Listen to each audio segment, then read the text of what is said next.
Back guys, Casillas Auto Paint. How you guys doing? Check out this Chevy truck. I took pictures of it earlier. Basically, it was all black. A couple spots were spray painted with can. Don't spray paint your cars, guys, with can, please.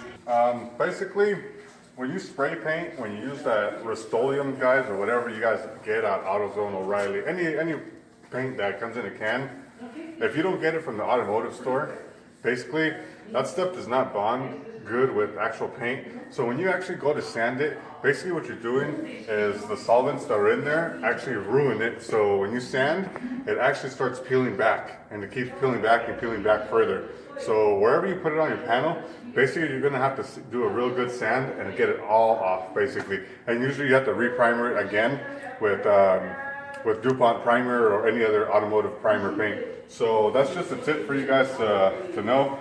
Do not use any spray cans or nothing like that on your guys' car. It doesn't come out good. You're just gonna ruin your existing panels, and you're gonna actually give yourself more work.